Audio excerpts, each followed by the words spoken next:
हाँ जी प्यारे विद्यार्थियों, ਤੁਹਾਡੀਆਂ ਯੂਨੀਵਰਸਿਟੀ ਪ੍ਰੀਖਿਆਵਾਂ ਜਲਦੀ ਜਿਹੜੀਆਂ ਸ਼ੁਰੂ ਹੋਣ ਜਾ ਰਹੀਆਂ। ਦਸੰਬਰ 2020 ਦੀਆਂ ਪ੍ਰੀਖਿਆਵਾਂ ਲਈ ਜੋ ਯੂਨੀਵਰਸਿਟੀ ਨੇ ਹਦਾਇਤਾਂ ਦਿੱਤੀਆਂ ਨੇ, ਉਹ ਹਦਾਇਤਾਂ ਮੈਂ ਚਾਹੁੰਦਾ ਕਿ ਇੱਕ ਵਾਰ ਤੁਹਾਡੇ ਨਾਲ ਜ਼ਰੂਰ ਸਾਂਝੀਆਂ ਕਰ ਲਈਆਂ ਜਾਣ। ਬੇਸ਼ੱਕ ਅਸੀਂ ਵੱਖ-ਵੱਖ ਗਰੁੱਪਾਂ ਦੇ ਵਿੱਚ ਵੀ ਉਹ ਹਦਾਇਤਾਂ ਪਾਈਆਂ ਨੇ, ਲੇਕਿਨ ਫਿਰ ਵੀ ਮੈਂ ਉਹਨਾਂ ਨੂੰ ਇੱਕ ਵਾਰ ਤੁਹਾਡੇ ਸਾਹਮਣੇ ਰਿਪੀਟ ਕਰਨਾ ਉਚਿਤ ਸਮਝਾਂਗਾ। ਕੰਟਰੋਲਰ ਪ੍ਰੀਖਿਆਵਾਂ ਦਫ਼ਤਰ ਵੱਲੋਂ ਜੋ ਇਸ ਵਾਰ ਹਦਾਇਤਾਂ ਆਈਆਂ ਨੇ, ਇਸੇ ਤਰ੍ਹਾਂ ਹੀ ਪਿਛਲੀ ਵਾਰ ਜਿਹੜਾ ਇਮਤਿਹਾਨ ਹੋਇਆ ਸੀਗਾ ਮਈ 2020 ਦਾ, ਜਿਹਨੂੰ ਅਸੀਂ ਸਤੰਬਰ ਦੇ ਵਿੱਚ ਲਿਆ ਸੀ, ਸਤੰਬਰ ਅਕਤੂਬਰ ਦੇ ਵਿੱਚ, ਤਾਂ ਉਹਦੇ ਵਿੱਚ ਆਨਲਾਈਨ ਤੇ ਆਫਲਾਈਨ ਇੱਕ ਬਲੈਂਡਡ ਜਿਹਾ ਤਰੀਕਾ ਸੀਗਾ ਪ੍ਰੀਖਿਆਵਾਂ ਨੂੰ ਲੈਣ ਦਾ। ਮਤਲਬ ਕੀ ਸੀਗਾ ਕਿ ਕੁਐਸਚਨ ਪੇਪਰ ਜਿਹੜਾ ਤੁਹਾਨੂੰ WhatsApp ਗਰੁੱਪਸ ਰਾਹੀਂ ਅਸੀਂ ਜਿਹੜਾ ਪ੍ਰੋਵਾਈਡ ਕਰਦੇ ਸੀ, ਔਰ ਉਸ ਤੋਂ ਬਾਅਦ ਤੁਸੀਂ ਉਸ ਕੁਐਸਚਨ ਪੇਪਰ ਦੇ ਵਿੱਚੋਂ ਆਪਣਾ ਪੇਪਰ ਹੱਲ ਕਰਕੇ ਹਾਰਡ ਕਾਪੀਜ਼ ਜਿੱਥੇ ਸਾਡੇ ਕੋਲ ਜਮ੍ਹਾਂ ਕਰਵਾਉਂਦੇ ਸੀ, ਉੱਥੇ ਹੀ ਜਿਹੜਾ 2 ਵਜੇ ਤੋਂ ਪਹਿਲਾਂ ਜਿਵੇਂ 10 ਤੋਂ 12:30 ਵਜੇ ਤੱਕ ਤੁਸੀਂ ਪੇਪਰ ਕਰਨਾ ਹੈ, ਔਰ 12:30 ਤੋਂ ਲੈ ਕੇ 2 ਵਜੇ ਤੱਕ ਈਮੇਲ ਜਿਹੜੀ ਹੈ ਉਹਦੇ ਰਾਹੀਂ ਤੁਸੀਂ PDF ਫਾਈਲ ਬਣਾ ਕੇ ਉਹ ਆਪਣੀ ਆਨਸਰ ਸ਼ੀਟ ਜਿਹੜੀ ਭੇਜਣੀ ਹੈ।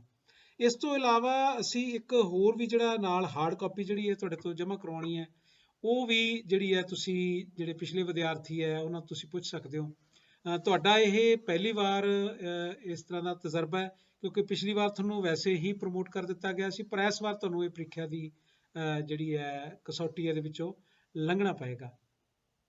ਸੋ COVID-19 ਦੀ ਮਹਾਮਾਰੀ ਦੀ ਮੌਜੂਦਾ ਸਥਿਤੀ ਦੇ ਮੱਦੇਨਜ਼ਰ ਸਮਾਜਿਕ ਦੂਰੀ ਤੇ ਸੁਰੱਖਿਆ ਤੇ ਸਿਹਤ ਨੂੰ ਲੈ ਕੇ ਸਰਕਾਰੀ ਨਿਯਮਾਂ ਤੇ ਹਦਾਇਤਾਂ ਦੇ ਮੁਤਾਬਕ ਅਕਾਦਮਿਕ ਸੈਸ਼ਨ ਦਸੰਬਰ 2020 ਦੀਆਂ ਸਾਰੇ ਜਿਹੜੇ ਔਡ ਸਮੈਸਟਰਸ ਹੈ, ਪਹਿਲੇ ਸਮੈਸਟਰ ਨੂੰ ਛੱਡ ਕੇ ਉਹਨਾਂ ਦੇ ਸਾਰੇ ਵਿਦਿਆਰਥੀਆਂ ਦੀਆਂ ਪ੍ਰੀਖਿਆਵਾਂ ਜਿਹੜੀਆਂ ਵਿਕਲਪਕ ਢੰਗਾਂ ਨੂੰ ਅਪਣਾਉਂਦੇ ਹੋਏ ਕਰਾਉਣ ਦਾ ਜਿਹੜਾ ਉਪਰਾਲਾ ਪੰਜਾਬੀ ਯੂਨੀਵਰਸਿਟੀ ਪਟਿਆਲਾ ਵੱਲੋਂ ਕੀਤਾ ਜਾ ਰਿਹਾ, ਤਾਂ ਜੋ ਪੰਜਾਬੀ ਯੂਨੀਵਰਸਿਟੀ ਪਟਿਆਲਾ ਦੇ ਵਿਦਿਆਰਥੀ ਆਪਣੇ ਕੈਰੀਅਰ ਨੂੰ ਅੱਗੇ ਵਧਾ ਸਕਣ। ਤਾਂ ਪਹਿਲੀ ਗੱਲ ਕੀ ਹੈਗੀ ਹੈ ਕਿ ਹਰੇਕ ਵਿਭਾਗ ਜਾਂ ਕਾਲਜ ਵੱਲੋਂ ਆਪਣੇ ਰੈਗੂਲਰ ਰੀਪੇਅਰ ਵਿਦਿਆਰਥੀਆਂ ਲਈ ਸਾਰੇ ਸਮੈਸਟਰਾਂ ਦੀਆਂ ਪਹਿਲੇ ਸਮੈਸਟਰ ਨੂੰ ਛੱਡ ਕੇ ਪ੍ਰੀਖਿਆਵਾਂ ਜਿਹੜੀਆਂ ਉਹ ਕਰਵਾਉਣ ਦੀ ਹਦਾਇਤ ਕੀਤੀ ਗਈ ਹੈ। ਇਹਦੇ 'ਚ ਪ੍ਰਸ਼ਨ ਪੱਤਰਾਂ ਦੀ ਵੰਡ, ਉੱਤਰ ਸ਼ੀਟਾਂ ਦਾ ਮੁਲਾਂਕਣ ਆਪਣੇ ਪੱਧਰ ਤੇ ਕੀਤਾ ਜਾਣਾ। ਵਿਭਾਗ ਦੇ ਜਾਂ ਕਾਲਜ ਦੇ ਪ੍ਰਿੰਸੀਪਲ ਸਾਹਿਬਾਨ ਪ੍ਰੀਖਿਆ ਕੇਂਦਰ ਦੇ ਕੰਟਰੋਲਰ ਹੋਣਗੇ। ਕਾਲਜ ਦੇ ਮੁਖੀ ਇਸ ਕੰਮ ਲਈ ਕਾਲਜਾਂ ਵਿਖੇ ਕੋਆਰਡੀਨੇਟਰ, ਨੋਡਲ ਅਫਸਰ, ਸਹਾਇਕ ਨੋਡਲ ਅਫਸਰ ਜਿਹੜੇ ਆ ਉਹ ਨਿਯੁਕਤ ਕਰਨਗੇ। ਤਾਂ ਅਸੀਂ ਵੀ ਇਸ ਪੱਖ ਤੋਂ ਸਾਰੇ ਜਿਹੜੇ ਕੋਆਰਡੀਨੇਟਰਸ ਹੈ ਔਰ ਨੋਡਲ ਆਫਿਸਰਸ ਹੈ ਔਰ ਸਹਾਇਕ ਨੋਡਲ ਆਫਿਸਰਸ ਹੈ ਉਹ ਨਿਯੁਕਤ ਕਰ ਚੁੱਕੇ ਆ, ਤਾਂ ਕਿ ਇਸ ਪ੍ਰੀਖਿਆ ਨੂੰ ਅਸੀਂ ਵਧੀਆ ਢੰਗ ਨਾਲ ਨੇਪਰੇ ਚੜ੍ਹਾ ਸਕੀਏ। ਇੱਕ ਨੋਡਲ ਅਫਸਰ ਨੂੰ ਇੱਕ ਗਰੁੱਪ ਜਿਹੜਾ ਉਹ ਸੌਂਪਿਆ ਜਾਵੇਗਾ, ਜੋ ਆਪਣੇ ਗਰੁੱਪ ਦੇ ਵਿਦਿਆਰਥੀਆਂ ਨੂੰ ਜਿਹੜਾ ਪ੍ਰਸ਼ਨ ਪੱਤਰ ਉਪਲਬਧ ਕਰਾਉਣਗੇ। ਜਿਵੇਂ ਅਸੀਂ ਆਪਣੇ ਕਾਲਜ ਦੇ ਲਈ, ਯੂਨੀਵਰਸਿਟੀ ਕਾਲਜ ਜੈਤੋ ਦੇ ਲਈ ਇੱਕ ਅਸੀਂ ਕੋਆਰਡੀਨੇਟਰ ਬਣਾਇਆ ਕਾਮਰਸ ਗਰੁੱਪ ਦਾ, ਇੱਕ ਬਣਾਇਆ ਹਿਊਮੈਨਿਟੀਜ਼ ਗਰੁੱਪ ਦਾ, ਤੇ ਇੱਕ ਕੋਆਰਡੀਨੇਟਰ ਅਸੀਂ ਬਣਾਇਆ ਸਾਇੰਸ ਗਰੁੱਪ ਦਾ। ਤਾਂ ਇਹਨਾਂ ਦੇ ਨਾਲ ਅੱਗੇ ਜਿਹੜੇ ਹੋਰ ਪ੍ਰੋਫੈਸਰ ਸਾਹਿਬਾਨ ਨੇ, ਉਹਨਾਂ ਦੇ ਵਿੱਚੋਂ ਨੋਡਲ ਆਫਿਸਰਸ ਨੇ, ਤੇ ਜਿਹੜੇ ਸਾਡੇ ਦਫ਼ਤਰੀ ਸਹਾਇਕ ਨੇ, ਉਹਨਾਂ ਨੂੰ ਅਸੀਂ ਇੱਕ ਜਣਾ ਜਿਹੜਾ ਹੈ ਉਹ ਇਸ ਤਰ੍ਹਾਂ ਨੋਡਲ ਆਫਿਸਰ ਦੇ ਨਾਲ ਤਾਇਨਾਤ ਕੀਤਾ, ਤਾਂ ਕਿ ਸਾਰੀ ਜਿਹੜੀ ਹੈ ਪ੍ਰਕਿਰਿਆ ਇਸ ਨੂੰ ਨੇਪਰੇ ਚਾੜਿਆ ਜਾ ਸਕੇ। ਤਾਂ ਜਿਹੜੀਆਂ ਤੁਹਾਡੀਆਂ ਉੱਤਰ ਸ਼ੀਟਾਂ ਹੈਗੀਆਂ ਉਹ ਅਸੀਂ ਈਮੇਲ ਰਾਹੀਂ ਮੰਗਵਾਉਣੀਆਂ ਹੈਗੀਆਂ। ਇਸ ਤੋਂ ਇਲਾਵਾ ਨੋਡਲ ਅਫਸਰ ਇਹ ਉੱਤਰ ਸ਼ੀਟਾਂ ਆਪਣੇ ਕੋਆਰਡੀਨੇਟਰ ਕੋਲ ਜਿਹੜਾ ਹੈ ਉਹ ਵੀ ਜਮ੍ਹਾਂ ਕਰਾਉਣਗੇ। ਤਾਂ ਕੋਆਰਡੀਨੇਟਰ ਅੱਗੇ ਜਿਹੜੇ ਟੀਚਰ ਸਾਹਿਬਾਨ ਹੈਗੇ ਆ ਉਹਨਾਂ ਨੂੰ ਚੈੱਕ ਕਰਨ ਲਈ ਇਹ ਸ਼ੀਟਾਂ ਜਿਹੜੀਆਂ ਉਹ ਉਪਲਬਧ ਕਰਾਉਣਗੇ। ਤਾਂ ਸਾਰਾ ਜਿਹੜਾ ਇਹ ਮੁਲਾਂਕਣ ਦਾ ਕਾਰਜ ਕਰਨ ਤੋਂ ਬਾਅਦ ਪੋਰਟਲ ਦੇ ਉੱਪਰ ਇਹ ਸਾਰਾ ਨਤੀਜਾ ਜਿਹੜਾ ਉਹ ਚੜਾਇਆ ਜਾਣਾ। ਇਹ ਸਾਡੇ ਪੱਧਰ ਦੀ ਇੱਕ ਪ੍ਰਕਿਰਿਆ ਹੈਗੀ ਹੈ। ਤੇ ਦੂਜੀ ਗੱਲ ਜਿਹੜੀ ਹੈਗੀ ਹੈ ਕਿ ਹਰੇਕ ਕਾਲਜ ਨੂੰ ਪ੍ਰਸ਼ਨ ਪੱਤਰ ਜਿਹੜੇ ਆ ਉਹ ਡੇਟ ਸ਼ੀਟ ਅਨੁਸਾਰ ਜਿਸ ਦਿਨ ਪੇਪਰ ਹੋਣੇ ਆ, ਈਮੇਲ ਰਾਹੀਂ ਯੂਨੀਵਰਸਿਟੀ ਦੀ ਪ੍ਰੀਖਿਆ ਸ਼ਾਖਾ ਵੱਲੋਂ ਭੇਜੇ ਜਾਣਗੇ। ਯਾਨੀ ਸੇਮ ਡੇ ਪੇਪਰ ਜਿਹੜਾ ਹੈ ਮੇਲ ਦੇ ਜ਼ਰੀਏ ਸਾਡੇ ਤੱਕ ਪਹੁੰਚੇਗਾ। ਪ੍ਰੀਖਿਆ ਵਾਲੇ ਦਿਨ ਡੇਟ ਸ਼ੀਟ ਅਨੁਸਾਰ ਵਿਦਿਆਰਥੀਆਂ ਨੂੰ ਉਹਨਾਂ ਦੇ ਕਾਲਜਾਂ ਦੁਆਰਾ ਪ੍ਰਸ਼ਨ ਪੱਤਰ ਈਮੇਲ ਰਾਹੀਂ ਜਾਂ ਹੋਰ ਸਾਧਨਾਂ, ਜਿਵੇਂ ਆਪਾਂ WhatsApp ਨੂੰ ਅਡਾਪਟ ਕਰਾ ਰਹੇ ਹਾਂ, ਆਪਣੇ ਸਾਰੇ ਕਾਲਜ ਦੇ ਵੱਖ-ਵੱਖ ਕਲਾਸਾਂ ਦੇ WhatsApp ਗਰੁੱਪ ਜਿਹੜੇ ਆ ਉਹ ਬਣੇ ਹੋਏ ਆ। ਉਹਨਾਂ WhatsApp ਗਰੁੱਪਸ ਦੇ ਜ਼ਰੀਏ ਆਪਾਂ ਇਹ ਜਿਹੜੇ ਆ ਪ੍ਰਸ਼ਨ ਪੱਤਰ ਤੁਹਾਡੇ ਤੱਕ ਪਹੁੰਚਾਵਾਂਗੇ। ਜਿਹੜੇ ਅੱਗੇ 10 ਵਜੇ ਯਾਨੀ ਇਹ ਪੇਪਰ ਸ਼ੁਰੂ ਹੋਏਗਾ ਤੇ ਇਹਦਾ ਜਿਹੜਾ ਪ੍ਰੋਸੈਸ ਹੈਗਾ ਉਹ ਬਾਅਦ ਦੁਪਹਿਰ 2 ਵਜੇ ਤੱਕ ਚੱਲੇਗਾ। ਯਾਨੀ 10 ਤੋਂ 12 ਜਿਹੜੀਆਂ 12 ਜਿਹੜਾ ਤੁਸੀਂ 12:30 ਤੱਕ ਤੁਸੀਂ ਪੇਪਰ ਕਰਨਾ ਹੈ ਔਰ 2 ਵਜੇ ਤੱਕ ਤੁਸੀਂ ਇਹ ਪੇਪਰ ਜਿਹੜਾ ਹੈ ਉਹ PDF ਫਾਈਲ ਬਣਾ ਕੇ ਮੇਲ ਕਰਨਾ ਹੈ।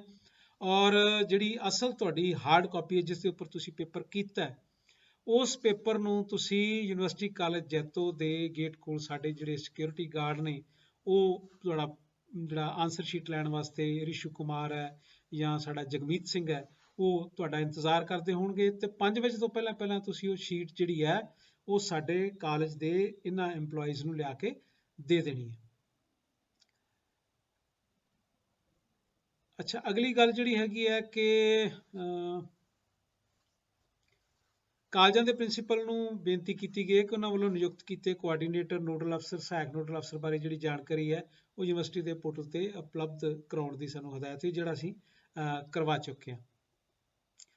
ਤੇ ਅੱਗੇ ਜਿਹੜੀ ਗੱਲ ਹੈ ਤੁਹਾਡੇ ਮਤਲਬ ਦੀ ਕਿ ਹਾਂ, ਐਡਮਿਟ ਕਾਰਡ ਡਾਊਨਲੋਡ ਕਰਨ ਦੀ ਜਿਹੜੀ ਸੁਵਿਧਾ ਹੈਗੀ ਹੈ ਉਹ ਮੁਹੱਈਆ ਜਿਹੜੀ ਹੋ ਚੁੱਕੀ ਹੈ। ਤੁਹਾਡੇ WhatsApp ਗਰੁੱਪਸ ਦੇ ਵਿੱਚ ਇੱਕ ਲਿਸਟ ਆਈ ਹੋਏਗੀ ਜਿਹਦੇ ਉੱਪਰ ਤੁਹਾਡੀ ID ਹੈ। ਉਸ ID ਨੂੰ ਯੂਜ਼ ਕਰਕੇ ਤੁਸੀਂ ਯੂਨੀਵਰਸਿਟੀ ਦੇ ਪੋਰਟਲ ਤੋਂ ਆਪਣਾ ਰੋਲ ਨੰਬਰ ਜਿਹੜਾ ਯੂਨੀਵਰਸਿਟੀ ਰੋਲ ਨੰਬਰ ਤੁਸੀਂ ਡਾਊਨਲੋਡ ਕਰ ਲੈਣਾ ਤੇ ਹਰੇਕ ਵਿਦਿਆਰਥੀ ਨੇ ਜਿਹੜਾ ਪ੍ਰਸ਼ਨ ਪੱਤਰ ਹੱਲ ਕਰਨਾ ਹੈ ਉਹਦੇ ਵਾਸਤੇ ਇੱਕ ਜਿਹੜੀ ਹੈ A4 ਸਾਈਜ਼ ਦੀ ਸ਼ੀਟ ਹੁੰਦੀ ਹੈ ਜਿਹੜੀ ਆਮ ਉਪਲਬਧ ਹੈਗੀ ਹੈ। ਤਾਂ ਉਹ ਵੱਧ ਤੋਂ ਵੱਧ 16 ਸ਼ੀਟਾਂ ਦੀ ਵਰਤੋਂ ਤੁਸੀਂ ਕਰ ਸਕਦੇ ਹੋ ਕਿਉਂਕਿ ਤੁਸੀਂ ਆਮ ਜਦੋਂ ਆਪਾਂ ਪੇਪਰ ਕਰਦੇ ਹਾਂ ਤਾਂ 32 ਸ਼ੀਟਾਂ ਯੂਜ਼ ਕਰ ਸਕਦੇ ਹਾਂ। ਪਰ ਕਿਉਂਕਿ ਇਹ ਪੇਪਰ ਤੁਹਾਡੇ ਤੋਂ 50% ਦੇ ਹਿਸਾਬ ਨਾਲ ਕਰਾਇਆ ਜਾਣਾ, 50% ਦਾ ਭਾਵ ਇਹ ਨਹੀਂ ਹੈ ਲੇਕਿਨ ਉਹ 50% ਦੇ ਜੋ ਨੰਬਰ ਤੁਸੀਂ ਹਾਸਲ ਕਰੋਗੇ ਉਹਨੂੰ 100% ਦੇ ਵਿੱਚ ਉਸੇ ਤਰ੍ਹਾਂ ਰੱਖਿਆ ਜਾਏਗਾ। ਇਸ ਕਰਕੇ ਤੁਹਾਨੂੰ ਇਸ ਬਾਰੇ ਕੋਈ ਬਹੁਤਾ ਪੈਨਿਕ ਹੋਣ ਦੀ ਜ਼ਰੂਰਤ ਜਿਹੜੀ ਹੈ ਉਹ ਨਹੀਂ ਹੈਗੀ। ਤਾਂ ਵਿਦਿਆਰਥੀ ਸ਼ੀਟ ਦੇ ਪਹਿਲੇ ਪੰਨੇ ਤੇ ਵਰਤੋਂ ਵਿੱਚ ਲਿਆਂਦੇ ਕੁੱਲ ਪੰਨੇ ਜਿਹੜੇ ਆ ਉਹ ਦੱਸੇਗਾ। ਸ਼ੀਟ ਦਾ ਨਮੂਨਾ ਜਿਹੜਾ ਹੈ ਉਹ ਵੀ ਅਸੀਂ WhatsApp ਗਰੁੱਪਸ ਦੇ ਵਿੱਚ ਸਾਂਝਾ ਕਰ ਰਹੇ ਹਾਂ। ਉਹਨਾਂ 16 ਪੇਜਾਂ ਦੇ ਉੱਪਰ ਤੁਸੀਂ ਆਪਣਾ ਜਿਹੜਾ ਹੈ ਉਹ 16 ਪੇਜਾਂ ਤੋਂ ਇਲਾਵਾ ਪਹਿਲਾ ਪੇਜ ਜਿਹੜਾ ਤੁਸੀਂ ਬਣਾਉਣਾ ਹੈ ਉਹ ਤੁਹਾਡਾ ਜਿਹੜਾ ਯੂਨੀਵਰਸਿਟੀ ਰੋਲ ਨੰਬਰ ਡਾਊਨਲੋਡ ਕਰੋਗੇ ਫੋਟੋ ਵਾਲਾ ਪਹਿਲਾ ਪੇਜ ਤੁਹਾਡਾ ਉਹ ਹੋਊਗਾ। ਉਸ ਤੋਂ ਬਾਅਦ ਤੁਹਾਡਾ ਆਨਸਰ ਸ਼ੀਟ ਹੋਏਗੀ 16 ਪੇਜ ਦੀ, ਯਾਨੀ 17 ਪੇਜ ਦੀ ਤੁਸੀਂ PDF ਜਿਹੜੀ ਹੈ ਉਹ ਬਣਾ ਕੇ ਸਾਨੂੰ ਈਮੇਲ ਕਰਨੀ ਹੈ। ਵੱਖ-ਵੱਖ ਈਮੇਲ IDs ਤੁਹਾਨੂੰ ਗਰੁੱਪਸ ਦੇ ਵਿੱਚ ਮਿਲ ਜਾਣਗੀਆਂ। ਉਹਨਾਂ ਈਮੇਲਸ IDs ਦੇ ਉੱਪਰ ਤੁਸੀਂ ਆਪਣਾ ਪੇਪਰ ਭੇਜਣਾ ਹੈ। ਕਈ ਵਾਰੀ ਵਿਦਿਆਰਥੀਆਂ ਨੂੰ ਇਹ ਸਮੱਸਿਆ ਆ ਜਾਂਦੀ ਹੈ ਕਿ ਨੈਟਵਰਕ ਦੀ ਪ੍ਰੋਬਲਮ ਆ ਜਾਂਦੀ ਹੈ, ਤਾਂ ਉਹਨਾਂ ਵਿਦਿਆਰਥੀਆਂ ਨੂੰ ਮੇਰੀ ਇਹ ਸਲਾਹ ਹੈ ਕਿ ਉਹ ਪਹਿਲਾਂ ਹੀ ਇਹੋ ਜਿਹੇ ਸਥਾਨ ਤੇ ਬੈਠ ਜਾਣ ਜਿੱਥੋਂ ਉਹ ਈਜ਼ੀਲੀ ਈਮੇਲ ਜਿਹੜੀ ਹੈ ਉਹ ਕਰ ਸਕਦੇ ਆ। ਅੱਛਾ, ਪ੍ਰਸ਼ਨ ਪੱਤਰ ਦੇ ਵਿੱਚ ਕੁੱਲ ਪ੍ਰਸ਼ਨਾਂ ਦਾ 50% ਦੇ ਪੇਪਰ ਹੱਲ ਕਰਨਾ ਇਹ ਯੂਨੀਵਰਸਿਟੀ ਦੀ ਹਦਾਇਤ ਹੈ। ਜੇਕਰ ਕੁੱਲ ਪ੍ਰਸ਼ਨਾਂ ਦਾ ਅੱਧ ਦਸ਼ਮਲਾਂ ਵਿੱਚ ਆਉਂਦਾ ਭਾਵ 0.5 ਦੇ ਵਿੱਚ ਆਉਂਦਾ ਤਾਂ ਇਸ ਨੂੰ ਨਜ਼ਰਅੰਦਾਜ਼ ਕਰ ਦੇਣਾ ਹੈ। ਜਿਵੇਂ ਉਦਾਹਰਨ ਦੇ ਤੌਰ ਤੇ ਜੇ 9 ਪ੍ਰਸ਼ਨ ਆਏ ਹੈ ਜਾਂ 7 ਪ੍ਰਸ਼ਨ ਆਏ ਹੈ ਤਾਂ ਜੇ 9 ਆਇਆ ਤਾਂ ਤੁਸੀਂ 4 ਵੀ ਕਰ ਸਕਦੇ ਹੋ ਤੇ ਜੇ 7 ਆਇਆ ਤਾਂ ਤੁਸੀਂ 3 ਪ੍ਰਸ਼ਨ ਵੀ ਕਰ ਸਕਦੇ ਹੋ। ਇਹਦੇ ਬਾਰੇ ਜਿਸ ਦਿਨ ਪੇਪਰ ਪਾਏਗਾ ਅਸੀਂ ਉਦੋਂ ਵੀ ਕੋਸ਼ਿਸ਼ ਕਰਾਂਗੇ ਕਿ ਤੁਹਾਨੂੰ ਕਲੀਅਰ ਕਰ ਦਿੱਤਾ ਹੈ, ਕਲੈਰੀਫਾਈ ਕਰ ਦਿੱਤਾ ਜਾਵੇ। ਇਹਦੇ ਬਾਰੇ ਕੋਈ ਬਹੁਤਾ ਪੈਨਿਕ ਹੋਣ ਦੀ, ਘਬਰਾਉਣ ਦੀ ਜ਼ਰੂਰਤ ਨਹੀਂ ਹੈ। ਤਹੱਮਲ ਨਾਲ ਤੁਸੀਂ ਇਹ ਸਾਰਾ ਕੰਮ ਜਿਹੜਾ ਨੇਪਰੇ ਚੜਾਉਣਾ। ਤਾਂ ਜਿਵੇਂ ਪੇਪਰ ਹੱਲ ਕਰਨ ਤੋਂ ਬਾਅਦ ਉਮੀਦਵਾਰ ਜਿਹੜਾ ਹੈ ਉਹ ਨਿਰਧਾਰਿਤ ਸਮੇਂ ਦੇ ਵਿੱਚ ਹਰ ਸ਼ੀਟ ਨੂੰ ਕ੍ਰਮਵਾਰ ਅਨੁਸਾਰ ਸਕੈਨ ਕਰਕੇ ਇੱਕ PDF ਫਾਈਲ ਬਣਾਏਗਾ ਅਤੇ ਇਸ ਫਾਈਲ ਨੂੰ ਕਾਲਜ ਵੱਲੋਂ ਦਿੱਤੀ ਈਮੇਲ ਰਾਹੀਂ ਫਾਈਲ ਅਟੈਚ ਕਰਕੇ ਭੇਜੇਗਾ। ਤੇ ਜਿਹੜੇ ਵਿਦਿਆਰਥੀਆਂ ਕੋਲ ਅਜਿਹੇ ਸਾਧਨ ਮੌਜੂਦ ਨਹੀਂ ਹੈ ਉਹ ਉੱਤਰ ਸ਼ੀਟਾਂ ਨੂੰ ਸਕੈਨ ਕਰਕੇ PDF ਬਣਾ ਕੇ ਫਾਈਲ ਜਿਹੜੀ ਹੈ ਉਹ ਇਹਨਾਂ ਈਮੇਲ IDs ਤੇ ਭੇਜ ਸਕਦੇ। ਇਹਦੇ ਵਿੱਚ ਜੋ ਸਾਡਾ ਪਿਛਲੇ ਵਾਰ ਦਾ ਤਜਰਬਾ ਹੈ, ਆਪਣੇ ਵਿਦਿਆਰਥੀਆਂ ਨੂੰ ਕੋਈ ਸਮੱਸਿਆ ਜਿਹੜੀ ਹੈ ਨਹੀਂ ਆਈ ਹੈ ਤੇ ਇਹਦੇ ਬਾਰੇ ਤੁਹਾਨੂੰ ਕੋਈ ਜ਼ਿਆਦਾ ਜਿਹੜਾ ਉਹ ਘਬਰਾਉਣ ਦੀ ਜ਼ਰੂਰਤ ਨਹੀਂ ਹੈ। ਈਮੇਲ ਜਿਹੜੀ ਹੈ ਤੁਸੀਂ ਜੇ ਈਮੇਲ ਫਰਜ਼ ਕਰੋ ਆਪ ਤੋਂ ਨਹੀਂ ਹੁੰਦੀ ਤਾਂ ਤੁਸੀਂ ਕਿਸੇ ਕੈਫੇ ਤੋਂ ਜਾ ਕੇ ਵੀ ਈਮੇਲ ਕਰ ਸਕਦੇ ਹੋ। ਤੇ ਇਹ ਸੀ ਇਹ ਚੀਜ਼ ਨੂੰ ਭੇਜਣ ਦਾ। ਅਗਲੀ ਗੱਲ ਜਿਹੜੀ ਹੈਗੀ ਇਹਦੇ ਬਾਰੇ ਹਾਂ, ਪ੍ਰੀਖਿਆਵਾਂ ਬਾਰੇ ਇੱਕ ਗੱਲ ਤੁਸੀਂ ਧਿਆਨ 'ਚ ਰੱਖਣੀ ਹੈ ਕਿ ਡੇਟ ਸ਼ੀਟ ਜਿਹੜੀ ਹੈ ਉਹ ਯੂਨੀਵਰਸਿਟੀ ਦੀ ਵੈਬਸਾਈਟ ਤੇ ਦੇਖਦੇ ਰਹਿਣਾ। ਕਈ ਵਾਰੀ ਕੋਈ ਤਰਮੀਮ ਆ ਜਾਂਦੀ ਹੈ ਤਾਂ ਕਿ ਤੁਹਾਨੂੰ ਮੌਕੇ ਤੇ ਮੌਕੇ ਪਤਾ ਲੱਗਦਾ ਰਹੇ। ਵੈਸੇ ਤਾਂ ਅਸੀਂ ਆਪਣੇ ਵੱਲੋਂ ਵੀ ਕੋਸ਼ਿਸ਼ ਕਰਾਂਗੇ ਤੁਹਾਡੇ WhatsApp ਗਰੁੱਪ 'ਚ ਇਸ ਤਰ੍ਹਾਂ ਦੀ ਜਿਹੜੀ ਸੁਵਿਧਾ ਹੈਗੀ ਹੈ, ਇਸ ਤਰ੍ਹਾਂ ਦੀ ਜਿਹੜੀ ਜਾਣਕਾਰੀ ਹੈਗੀ ਹੈ, ਉਹ ਤੁਹਾਡੇ ਤੱਕ ਅਸੀਂ ਭੇਜਦੇ ਰਹੀਏ।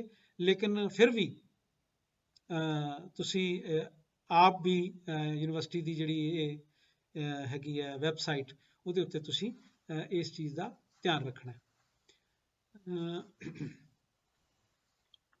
ਇਹ ਕੁਝ ਮੋਟੀਆਂ-ਮੋਟੀਆਂ ਗੱਲਾਂ ਸੀਗੀਆਂ, ਮੇਰਾ ਖਿਆਲ ਹੈ ਤੁਸੀਂ ਸਮਝ ਗਏ ਹੋਵੋਗੇ। ਤਾਂ ਸਾਡੇ ਕਾਲਜ ਦੇ ਪੱਧਰ ਤੇ, ਆਪਣੇ ਕਾਲਜ ਦੇ ਪੱਧਰ ਤੇ ਆਪਾਂ ਕੀ ਕਰਨਾ ਕਿ ਤੁਸੀਂ ਸਵੇਰੇ ਤੁਹਾਨੂੰ 10 ਵਜੇ ਤੋਂ ਪਹਿਲਾਂ ਕੋਈ 2-4 ਮਿੰਟ ਪਹਿਲਾਂ ਅਸੀਂ ਤੁਹਾਨੂੰ ਜਿਹੜਾ ਕੁਐਸਚਨ ਪੇਪਰ ਹੈ ਉਹ WhatsApp ਦੇ ਉੱਪਰ ਮੈਸੇਜ ਕਰਾਂਗੇ। ਤੁਸੀਂ ਕੀ ਕਰਨਾ ਹੈ ਕਿ ਆਪਣੀਆਂ ਜਿਹੜੀਆਂ 16 ਪੇਜਾਂ ਵਾਲੀ ਸ਼ੀਟ ਹੈ, ਉਸ ਸ਼ੀਟ ਦੇ ਉੱਤੇ ਤੁਸੀਂ ਆਪਣਾ ਵਧੀਆ ਢੰਗ ਨਾਲ ਜਿਹੜਾ ਪੇਪਰ ਹੈ 2.5 ਘੰਟਿਆਂ 'ਚ ਅਟੈਂਪਟ ਕਰ ਲੈਣਾ। ਮੈਂ ਤੁਹਾਨੂੰ ਖਾਸ ਗੱਲ ਦੱਸ ਦਿਆਂ ਕਿ ਆਮ ਹਾਲਤਾਂ ਦੇ ਵਿੱਚ ਆਪਾਂ ਨੂੰ ਪੇਪਰ ਹੱਲ ਕਰਨ ਦੇ 3 ਘੰਟੇ ਮਿਲਦੇ ਆ ਤੇ ਅਸੀਂ 32 ਸ਼ੀਟਾਂ ਦੀ ਸ਼ੀਟ ਜਿਹੜੀ ਹੈ ਉਹ ਸਾਨੂੰ ਪ੍ਰੋਵਾਈਡ ਹੁੰਦੀ ਹੈ। ਲੇਕਿਨ ਹੁਣ 16 ਪੇਜ ਜਿਹਦੇ ਇੱਕੋ ਪਾਸੇ ਤੇ ਤੁਸੀਂ ਲਿਖਣਾ, ਦੂਜੇ ਪਾਸੇ ਤੇ ਨਹੀਂ ਲਿਖਣਾ। 16 ਪੇਜ ਦੀ ਜਿਹੜੀ ਇਹ ਸ਼ੀਟ ਹੈਗੀ ਹੈ, ਇਸ ਸ਼ੀਟ ਦੇ ਉੱਤੇ ਤੁਸੀਂ ਆਪਣਾ ਜਿਹੜਾ ਹੈ ਉਹ ਆਨਸਰ ਜਿਹੜੇ ਲਿਖਣੇ ਆ। ਤੇ 16 ਤੋਂ ਭਾਵ ਇਹ ਹੈ ਕਿ ਅੱਧਾ ਪੇਪਰ ਹੈ ਤੇ ਅੱਧੇ ਪੇਪਰ ਦਾ ਤੁਸੀਂ ਘਬਰਾਹਟ ਨਹੀਂ ਮਹਿਸੂਸ ਕਰਨੀ। ਨੰਬਰ ਉਸੇ ਹਿਸਾਬ ਨਾਲ, ਜੇ 75 ਨੰਬਰ ਦਾ ਪੇਪਰ ਹੈ, ਜੇ ਫਰਜ਼ ਕਰੋ 8 ਕੁਐਸਚਨ ਆਏ ਆ ਤੇ ਤੁਸੀਂ ਜਾਂ 7 ਕੁਐਸਚਨ ਆਏ ਆ, ਤੁਸੀਂ 3 ਕੁਐਸਚਨ ਕੀਤੇ ਆ, ਤਾਂ 3 ਕੁਐਸਚਨਸ ਨੂੰ 75 ਅੰਕਾਂ ਦੇ ਵਿੱਚ ਵੰਡ ਕੇ ਹੀ ਪੇਪਰ ਜਿਹੜਾ ਉਹ ਮਾਰਕ ਹੋਏਗਾ। ਦੇਖਣ 'ਚ ਆਇਆ ਕਿ ਪਿਛਲੀ ਵਾਰ ਵਿਦਿਆਰਥੀਆਂ ਨੇ ਬਹੁਤ ਸਾਰੀਆਂ ਅਣਗਹਿਲੀਆਂ ਕੀਤੀਆਂ ਕਿ ਪੇਪਰ ਨੂੰ ਸਹੀ ਢੰਗ ਨਾਲ ਨਹੀਂ ਕੀਤਾ। ਤੋ ਪਿਆਰੇ ਵਿਦਿਆਰਥੀਓ, ਐਡੋ ਵੱਡੀ ਸੁਵਿਧਾ ਤੁਹਾਨੂੰ ਘਰੇ ਬੈਠੇ ਬਿਠਾਏ ਪੇਪਰ ਕਰਨ ਦੀ ਨਹੀਂ ਮਿਲ ਸਕਦੀ। ਸੋ ਇਸ ਮੌਕੇ ਨੂੰ ਤੁਸੀਂ ਬਹੁਤ ਖੂਬਸੂਰਤ ਢੰਗ ਨਾਲ ਸੋਹਣੀ ਲਿਖਤ ਦੇ ਵਿੱਚ ਆਪਣਾ ਪੇਪਰ ਅਟੈਂਪਟ ਕਰਕੇ ਪਹਿਲਾਂ ਤੁਸੀਂ 12:30 ਤੋਂ 2 ਵਜੇ ਦੇ ਦਰਮਿਆਨ ਈਮੇਲ ਕਰਨਾ। ਈਮੇਲ ਕਰਨ ਵੇਲੇ ਪੈਨਿਕ ਨਹੀਂ ਹੋਣਾ। ਜੇ ਈਮੇਲ ਇੱਕ ਵਾਰੀ ਨਹੀਂ ਹੋ ਰਹੀ ਤਾਂ ਤੁਸੀਂ ਕਿਸੇ ਜਾਣਕਾਰ ਕੋਲ ਬੈਠ ਕੇ ਜਿਹੜੀ ਹੈ ਈਮੇਲ ਕਰਨੀ ਹੈ। ਉਸ ਤੋਂ ਪਹਿਲਾਂ ਇੱਕ ਦੂਜੇ ਕਲਾਸ ਫੈਲੋ ਨੂੰ ਈਮੇਲ ਕਰਦਾ ਜਿਹੜਾ ਸਿਲਸਿਲਾ ਹੈ ਕਰਕੇ 16 ਸ਼ੀਟਾਂ ਨੂੰ ਉਸੇ ਤਰ੍ਹਾਂ ਤੁਸੀਂ ਸਕੈਨ ਕਰਕੇ PDF ਬਣਾ ਕੇ ਭੇਜਣ ਦੀ ਰਿਹਰਸਲ ਜਿਹੜੀ ਹੈ ਉਹ ਕਰ ਸਕਦੇ ਹੋ। ਐਸੀ ਕੋਈ ਗੱਲ ਨਹੀਂ ਹੈ, ਮੈਨੂੰ ਨਹੀਂ ਲੱਗਦਾ ਕੋਈ ਵਿਦਿਆਰਥੀ ਸਾਡੇ ਕਾਲਜ ਦਾ ਐਸਾ ਹੈ ਜਿਹਨੂੰ ਈਮੇਲ ਕਨਸੈਪਟ ਬਾਰੇ ਨਾ ਪਤਾ ਹੋਵੇ, ਈਮੇਲ ਨਾ ਕਰ ਸਕਦਾ ਹੋਵੇ। ਠੀਕ ਹੈ। ਔਰ ਤੁਹਾਡੇ ਜਿਹੜੇ ਐਡਮਿਟ ਕਾਰਡ ਹੈਗੇ ਆ, ਰੋਲ ਨੰਬਰ ਜਿਹਨਾਂ ਨੂੰ ਕਹਿੰਦੇ ਆ, ਉਹ ਯੂਨੀਵਰਸਿਟੀ ਦੀ ਵੈਬਸਾਈਟ ਤੇ ਪੋਰਟਲ ਤੇ ਅਪਲੋਡ ਹੋ ਚੁੱਕੇ ਆ। ਔਰ ਸਾਡੇ ਜਿਹੜੇ ਦਫ਼ਤਰੀ ਸਹਾਇਕ ਨੇ, ਉਹਨਾਂ ਨੇ ਉਹਦੀਆਂ ਲਿਸਟਾਂ ਤੁਹਾਨੂੰ WhatsApp ਤੇ ਸਾਡੇ ਕੋਆਰਡੀਨੇਟਰਸ ਰਾਹੀਂ, ਨੋਡਲ ਆਫਿਸਰਸ ਰਾਹੀਂ ਤੁਹਾਡੇ ਕੋਲੇ ਪਹੁੰਚਾ ਦਿੱਤੀਆਂ। ਸੋ ਤੁਸੀਂ ਆਪਣੀ ID ਦੇਖ ਕੇ ਆਪਣਾ ਐਡਮਿਟ ਕਾਰਡ ਜਿਹੜਾ ਹੈ ਡਾਊਨਲੋਡ ਕਰ ਲਓ। ਤੇ ਇੱਕ ਚੀਜ਼ ਨੂੰ ਧਿਆਨ ਰੱਖਣਾ ਹੈ ਕਿ 16 ਪੇਜਾਂ ਦੀ ਜਿਹੜੀ PDF ਬਣਾਉਣੀ ਹੈ, ਉਹ PDF ਬਣਾਉਣ ਤੋਂ ਪਹਿਲਾਂ ਪਹਿਲਾ ਪੇਜ ਜਿਹੜਾ ਤੁਹਾਡਾ ਰੋਲ ਨੰਬਰ ਦਾ ਹੋਣਾ ਚਾਹੀਦਾ। ਸੋ ਜਿਹੜੀ ਤੁਹਾਡੀ ਸ਼ੀਟ ਆ ਉਸ ਦਾ ਨਮੂਨਾ ਜਿਹੜਾ WhatsApp ਗਰੁੱਪਾਂ ਦੇ ਵਿੱਚ ਸਾਂਝਾ ਕੀਤਾ ਜਾ ਚੁੱਕਿਆ। ਮੇਰੇ ਖਿਆਲ ਉਹਦੇ ਬਾਰੇ ਤੁਸੀਂ ਜਾਣ ਗਏ ਹੋਵੋਗੇ। ਫਿਰ ਵੀ ਕਿਸੇ ਵਿਦਿਆਰਥੀ ਨੂੰ ਕਿਸੇ ਤਰ੍ਹਾਂ ਦੀ ਘਬਰਾਹਟ ਮਹਿਸੂਸ ਕਰਨ ਦੀ ਲੋੜ ਨਹੀਂ ਹੈ। ਯੂਨੀਵਰਸਿਟੀ ਕਾਲਜ ਜੈਤੋ ਦਾ ਸਮੁੱਚਾ ਸਟਾਫ ਅਸੀਂ ਤੁਹਾਡੇ ਨਾਲ ਹੈ ਤੇ ਤੁਸੀਂ ਬਹੁਤ ਸੋਹਣੇ ਢੰਗ ਨਾਲ ਇਹ ਸਾਰੀ ਪ੍ਰੀਖਿਆ ਦੀ ਪ੍ਰਕਿਰਿਆ ਨੂੰ ਨੇਪਰੇ ਚੜਾਉਣਾ ਔਰ ਇਮਾਨਦਾਰੀ ਨਾਲ ਵਧੀਆ ਢੰਗ ਨਾਲ ਆਪਣੇ ਪੇਪਰ ਜਿਹੜੇ ਆ ਹੱਲ ਕਰਕੇ ਪਹੁੰਚਾਉਣੇ ਆ। ਮੇਰਾ ਖਿਆਲ ਹੈ ਕਿ ਕਾਫੀ ਸਾਰੀਆਂ ਗੱਲਾਂ ਤੁਹਾਨੂੰ ਕਲੀਅਰ ਹੋ ਗਈਆਂ ਹੋਣਗੀਆਂ। ਫਿਰ ਵੀ ਜੇ ਕੋਈ ਹੋਰ ਗੱਲਾਂ ਦਿਮਾਗ 'ਚ ਆਉਂਦੀਆਂ ਤਾਂ ਸਮੇਂ-ਸਮੇਂ ਤੁਹਾਡੇ ਨਾਲ ਮੈਂ ਸਾਂਝੀਆਂ ਕਰਦਾ ਰਹੂੰਗਾ। ਹੁਣ ਤੁਸੀਂ ਮੈਨੂੰ ਦਿਓ ਇਜਾਜ਼ਤ। ਤੁਹਾਡਾ ਸਭ ਦਾ ਬਹੁਤ-ਬਹੁਤ ਧੰਨਵਾਦ। ਤੁਹਾਡੇ ਲਈ ਢੇਰ ਸਾਰੀਆਂ ਦੁਆਵਾਂ ਚੰਗੀ ਪ੍ਰੀਖਿਆ ਲਈ। ਮਿਲਦੇ ਹਾਂ ਪ੍ਰੀਖਿਆਵਾਂ ਦੀ ਪ੍ਰਕਿਰਿਆ ਦੇ ਵਿੱਚ। ਇਨ ਕੇਸ ਕੋਈ ਹੋਰ ਗੱਲ ਦਿਮਾਗ 'ਚ ਆਉਂਦੀ ਹੈ ਤਾਂ ਕਿਸੇ ਹੋਰ ਵੀਡੀਓ ਦੇ ਜ਼ਰੀਏ ਤੁਹਾਡੇ ਨਾਲ ਸਾਂਝ ਪਾਵਾਂਗਾ। ਹੁਣ ਤੁਸੀਂ ਪਰਮਿੰਦਰ ਤੱਗੜ ਨੂੰ ਦਿਓ ਇਜਾਜ਼ਤ। ਬਹੁਤ ਬਹੁਤ ਸ਼ੁਕਰੀਆ। ਰੱਬ ਰੱਖਾ।